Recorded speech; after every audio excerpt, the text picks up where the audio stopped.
Assalamualaikum, welcome back sama gua Jago. Oke, udah lama nggak ngonten nih, sekali ngonten harus lama. Oke, hari ini kita kedatangan tamu banyak banget nih dari brand Cooler Master. Terima kasih Cooler Master, tepuk tangannya. Di sebelah saya ini adalah casing mini ITX NR200P dengan warna ungu. Udah lama. Saya penasaran banget nih sama casing ini dengan fitur-fitur di dalamnya. Oke lah, nanti kita kupas tuntas.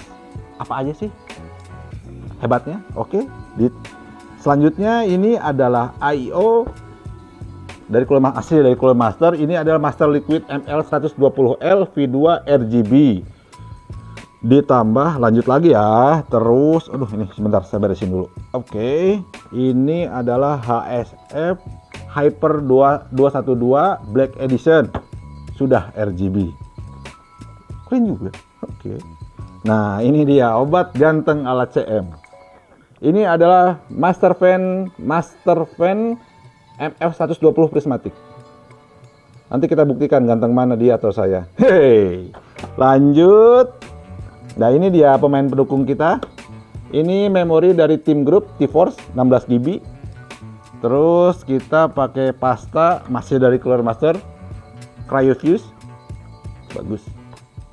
Dan PSU-nya pakai V8,5 SFX Gold Edition, sudah full modular. Dilanjut dengan motherboard dari Asus Strix Z590i Gaming Wi-Fi dengan prosesor Core i5 dengan Core i5 11600K. Dan ini VGA-nya masih dari Asus ROG AMD Radeon RX 6750 XT 12 GB. Nah, kalian pasti bertanya-tanya kan, kenapa di sini ada AIO dan HSF? Jujur aja, saya penasaran dengan performanya. Oke, mana sih bila dipasang di casing mini ITX ini? Kalian pasti penasaran kan hasilnya bagaimana? Pantengin video ini. Selamat datang di channel Murda Cruz.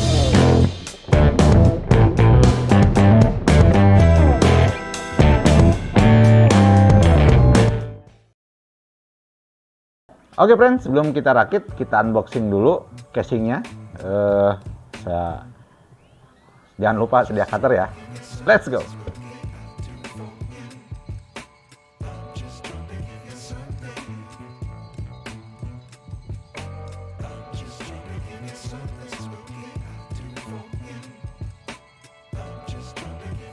Temper.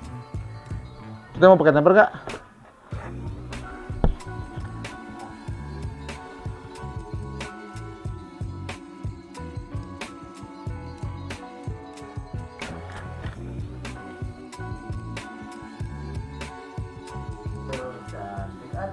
Bagus nggak?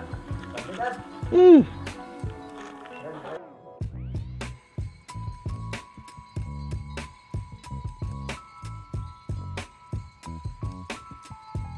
Dari warnanya keren. Saya suka warna ungu. Ungunya nggak terlalu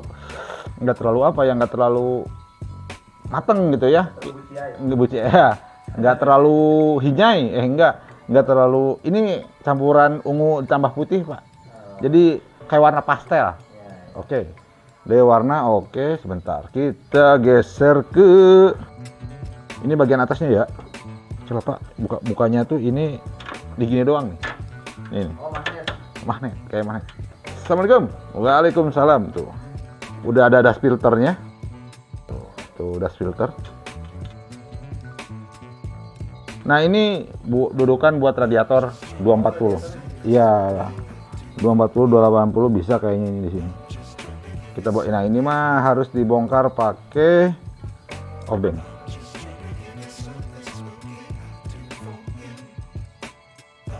Nah, ini sebelumnya tadi saya lihat untuk pemasangan AIO untuk yang 240 itu nggak bisa disimpan di atas, di samping gitu kan. Jadi untuk yang Jadi space antara motherboard dan top casing paling atas itu cuma satu kipas, jadi nggak bisa disimpan di atas gitu. Nah, kalau friend-friend semua pengen IO-nya pengen simpan di atas, bisa pilihannya ke NR200P Max kalau nggak salah. Nanti googling aja. Iya, yang Max. Yang Max itu bedanya sama ini, spare bagian atas lebih tinggi dari bagian bawah. Nah, kalau yang PMax itu lebih tinggi, tapi bagian bawahnya nggak ada. Jadi dia nggak bisa vertikal, horizon ya, gini tuh ya, horizon. Nah, jadi dia itu pemasangan PGA-nya harus vertikal, yaitu mah tergantung dengan selera. Bisa vertikal, bisa horizontal, bisa tanpa VGA, onboard maksudnya. Oke, saya buka, isinya ada apa aja di sini. Oke, kita buka, masih segel ya, segel ya, sing. Oh, ada kipas tapi bukan kipas RGB, ada kipas 2 biji. RGB nggak ya? Cycle flow, oh iya, ini belum RGB. Kalau ada RGB pasti ada konektor RGB-nya. Oke, kipas 2 biji, kelihatan kamera? Udah ada tempatnya. Oh, aksesoris. Sudah dapat riser. Ini yang menjadi perbincangan yang sangat panas kemarin antar sesama bangsa-bangsa. Oke, ini ada riser nanti ya kita ini ada skru, terus ripet, ada karet-karet. Alhamdulillah. Oh, ini karet buat ini. Iya, karet-karet pengganti sini. Udah dikasih. Serep karet. Boleh lah.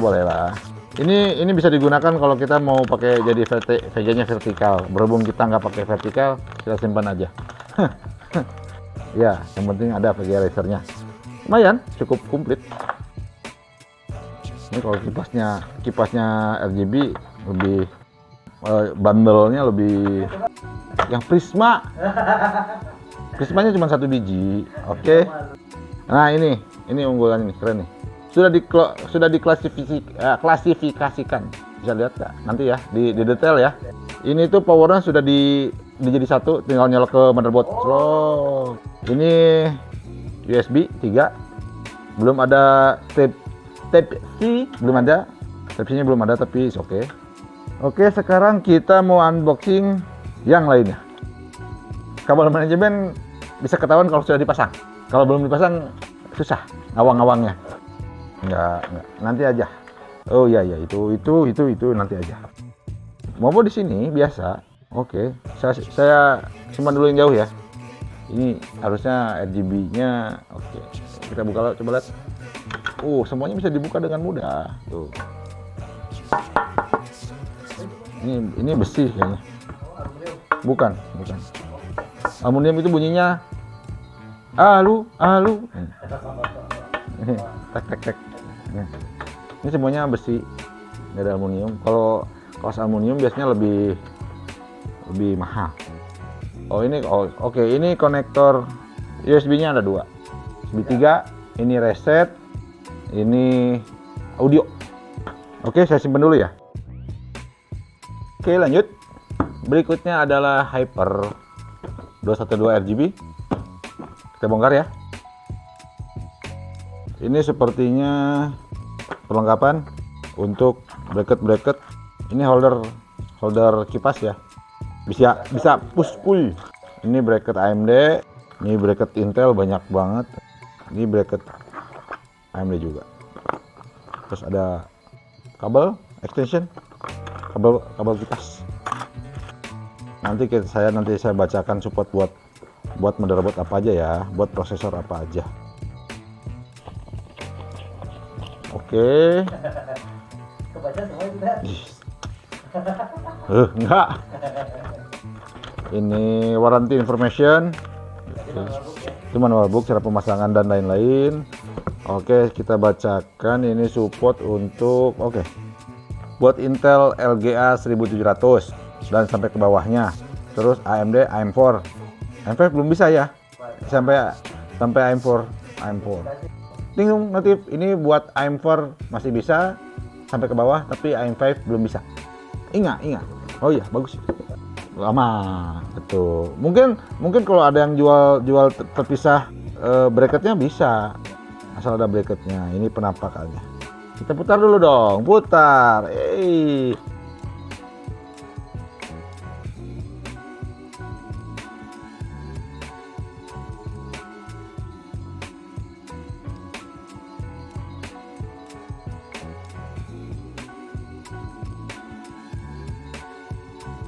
Selanjutnya kita mapas I/O. Oke ya, ini I/O-nya tadi udah sempet dibuka sedikit, sobek. Oh, ini bukanya harus buka semua ternyata. Oh, ini dari OZB, kartu garansinya. Oke. Ini kartu garansi dari OZB. Kartu garansi OZB SKU, tanggal pembelian, serial nomor, nama toko. Serepet. Kipasnya satu warna putih, sama dengan ya HSF, sama pakai SF Cycle Flow. Itu mah bawaan casing Cycle Flow. Oke.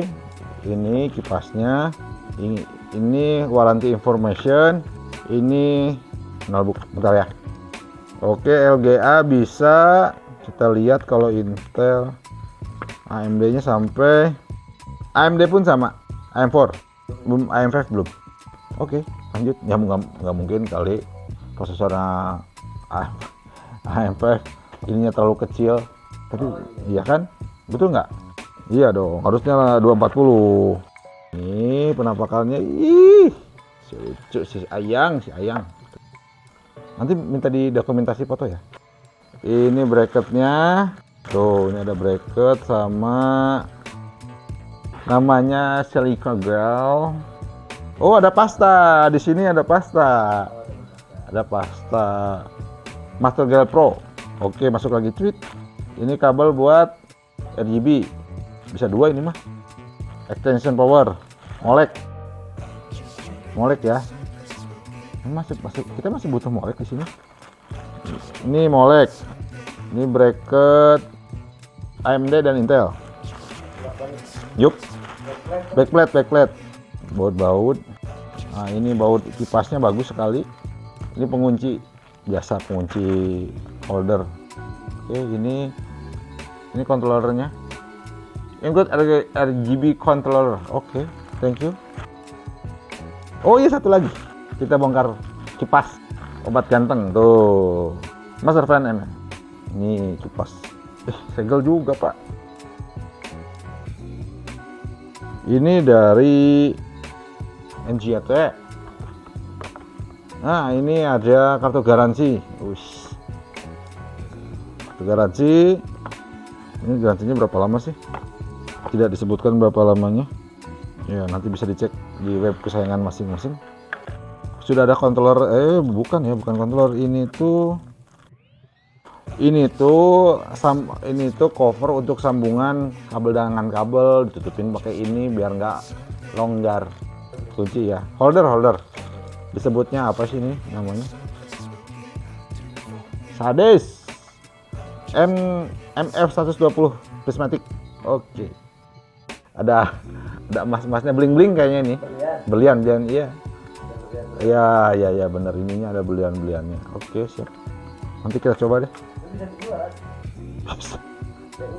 Sangat layak. Tapi kalau jualnya satu sayang. Kita nunggu 2 lagi terus baru jual. Berliannya maksudnya. Oh, bisa. Oke. Sekarang lanjut aja, kita rakit aja gitu ya. Oke, kita rakit.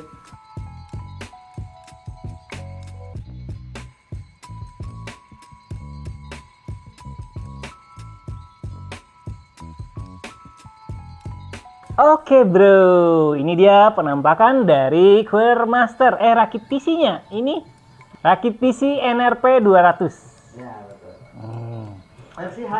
Versi HSF.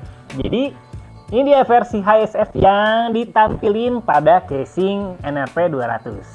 Sebenarnya menurut Bang Uduk pribadi ini mah ya, gimana selera? Kalau HSF ternyata ada keterbatasan masalah kompatibilitas. Pertama dari si ukuran RAM juga perlu dicek, bro. Kalau Extreme ARGB ini ternyata banyak keterbatasannya, jadi tinggi banget. Ya, terus si fan-nya itu jadi nggak bisa dipasang di bagian depan. Kan harusnya ini di bagian depan. Terus kelihatan nyala gitu. Ternyata nggak bisa, bro. Jadi sebenarnya bisa aja sih, sebenarnya bisa aja. Tapi posisinya itu jadi agak maju. Terus si kaca tempernya nggak bisa dipasang. Sebenarnya ini juga masih nggak bisa, bro. Si kompatibilitas NRP 200 ini masih agak terbatas kalau pakai HSF 212. Jadi si kaca temper nggak bisa dipasang juga. Ada apa sih, Mang? Ini disebutnya. Nah, itu yang agak membatasi si side panel nggak bisa dipasang. Kalau yang standar ini nih, bentar, saya ambil dulu. Nah, kalau yang standar ini bisa, masih bisa. Soalnya ada area luasnya. Tuh. Tuh, begitulah. Bisa lah. Kalau temper nggak bisa. Terus ini juga sebetulnya bagian kabel harus bener-bener rapi supaya bisa dipasang si tempernya. Pokoknya harus gimana caranya supaya si bagian kabel nggak ngehalangi banget bagian side panel. Soalnya jaraknya ternyata agak terbatas, bro, nggak kayak luas gitu.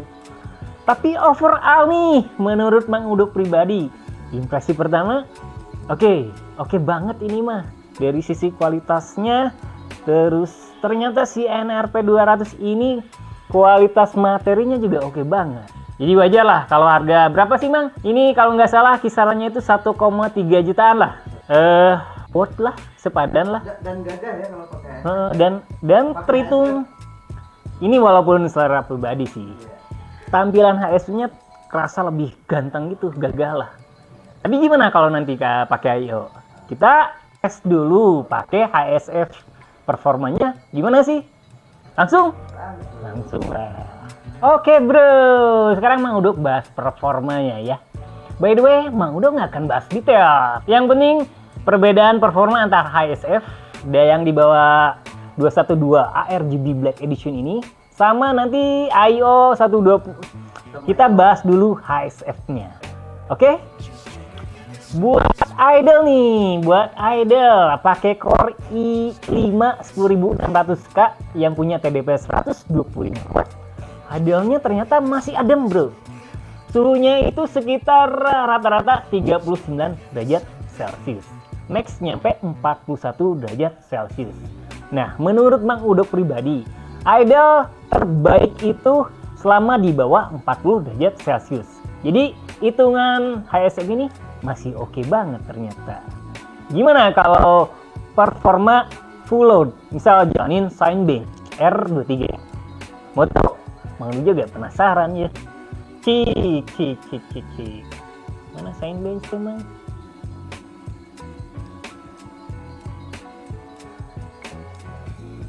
Start. Oh, mulai naik. Waduh, 100 derajat. Enggak. Oke, saat jalanin Cinebench R23, ketika semua core bekerja, biasanya kan suhu agak tinggi. Enggak. Ternyata suhu yang di bawah HSF ini cuma ngasilin sekitar 61 derajat Celcius.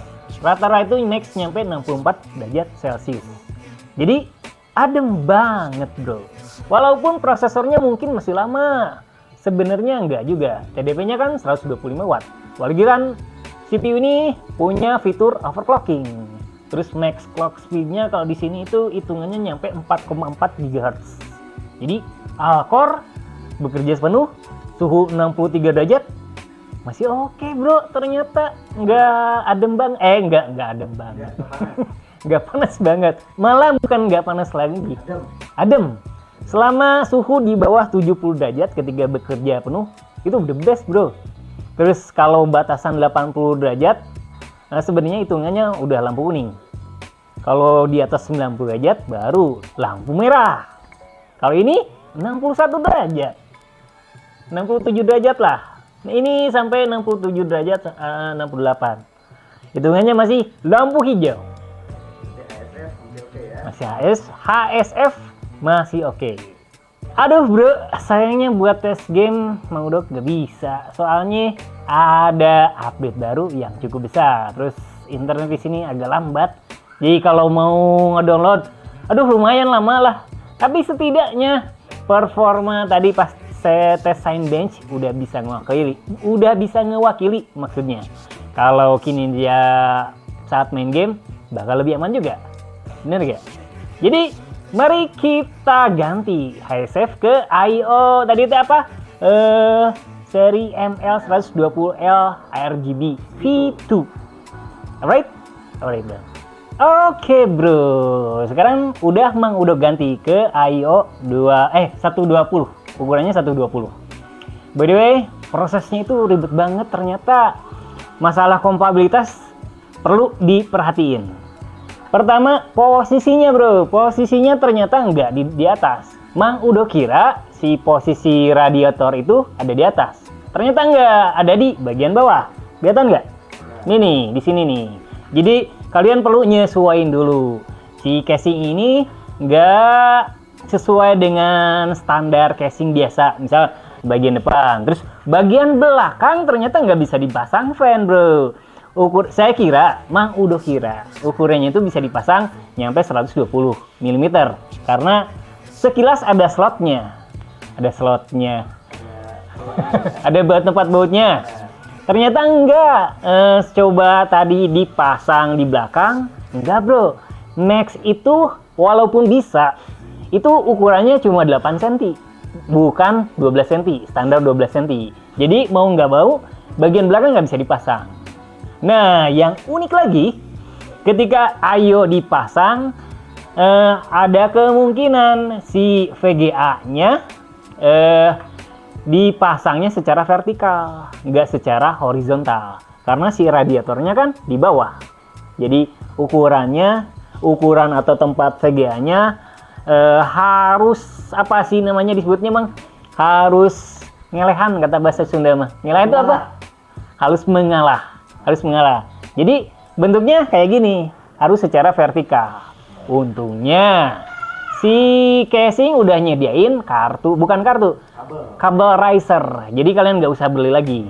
Untungnya itu. Mang udah pikir harus beli lagi riser. Ini yang menjadi perbincangan yang sangat panas kemarin antar sesama bangsa-bangsa. Oke, ini ada riser nanti ya kita ini. Oh, by the way, ini nih kompatibilitas tentang side panel. Tadi kan kalau dipasang kaca temper pakai HSF 212 RGB nggak bisa dipasang, dan bisanya itu cuma dipasang ini nih, yang ini nih bawaan asli. Kalau kaca temper nggak bisa dipasang, dan itu pun si posisi fan-nya harus di belakang. Kalau sekarang ini masih baru ya, masih baru. Oh, si casing ini note aja, nggak ada baut sama sekali. Yang ada bautnya itu cuma bagian top panel buat ngangkat, terus bagian rangka. Yang sisanya kalau misal masang side panel ini nggak perlu pakai baut. Jadi ini mah pure apa? Kunci. Bisa dong. Dan kesannya itu lebih, estetikanya lebih dapat. Walaupun preferensi tiap orang pasti beda-beda sih. Cuma menurut Mang Udo pribadi lebih pas, lebih nyaman, show off-nya dapat, komponen internalnya pun kelihatan jelas gitu. Ini apa? VGA. VGA-nya apa? Oh.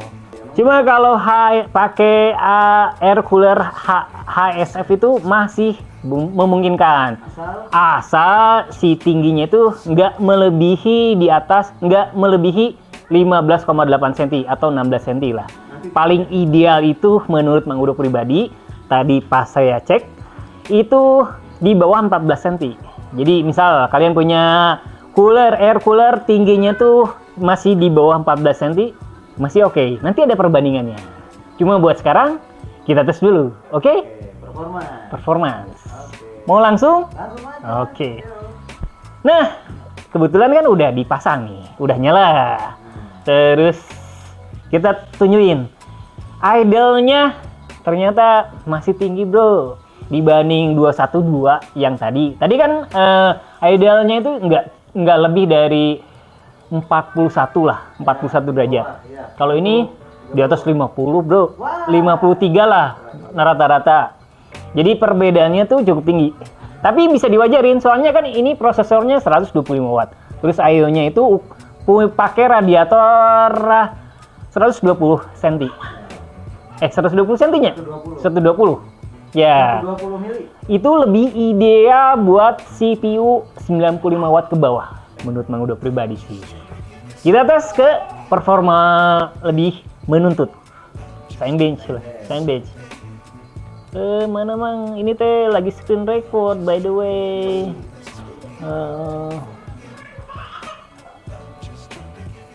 Start. Bismillahirrahmanirrahim. Jangan dulu buka. Belum ada. Belum ya? Belum ada nih, Mang. Ya, jadi pas di Cinebench R23 nih bro, suhu rata-rata itu bisa nyampe 89 derajat Celcius. Malah pas awal itu bisa nyampe 95 derajat Celcius. Hitungannya sebenarnya masuk hitungan aman sih. Tapi udah lampu kuning. Soalnya kan prosesornya punya fitur overclocking. Jadi kalau buat OSI nggak bisa. Terus ya kalau 120 ml mah masih oke lah buat pemakaian casual. Tapi kalau buat overclocking tidak disarankan. Estetikanya sebenarnya kalau Mang Udo pribadi ini misalnya kalau harus milih antara 212 sama I/O ini, kalau menurut Mang Udo pribadi nih, mending milih HSF kayaknya. Tapi si ini nggak bisa dipasang. Soalnya kan ukuran 212 Black Edition Black Edition ini ukurannya tinggi, sekitar 16 cm. Jadi nggak bisa dipasang. Apa ini? Kaca pinter. Jadi estetikanya nggak terlalu dapat. Kalau I/O ini jelas bisa show off banget VGA-nya. Apalagi kan VGA-nya itu pakai Asus ROG. Jadi kelihatan tuh, wah keren gitu. Terus si ininya ada RGB-nya bisa lebih keluar. Tapi sayang pemasangan ribet, terus kinerja juga nggak maksimal banget. Malah kalau pengen performa mending ambil ini aja. Tapi tinggi aja ya. Kompatibilitas dan pemasangan ya itu ribet banget lah. Malah Mang Udo kita harus buka ini gitu. Harus buka si apa namanya rangkanya. Terus buka ini. Untungnya si casing ini benefit terbesar yang Mang Udo rasain. Mang Udo rasain itu si fiturnya itu bener-bener modular. Malah nggak ada hal yang nggak bisa dibuka gitu. Malah hampir semua komponen itu bisa dibuka. Bagian depan aja gampang dibuka. Bagian atas juga si mesh-nya bisa dibuka. Alright, udah cukup sekian? Kayaknya masih belum? Udahlah, pasti bosan lah. Jadi itu dia sekilas rakit PC tentang perbandingan HSF 21 Black Edition RGB sama I/O ML120L V2 RGB di casing Cooler Master NR200P. Ternyata banyak benefitnya, banyak pengalamannya, banyak pelajarannya. Oke? Semoga bermanfaat. Jangan lupa like dan subscribe-nya.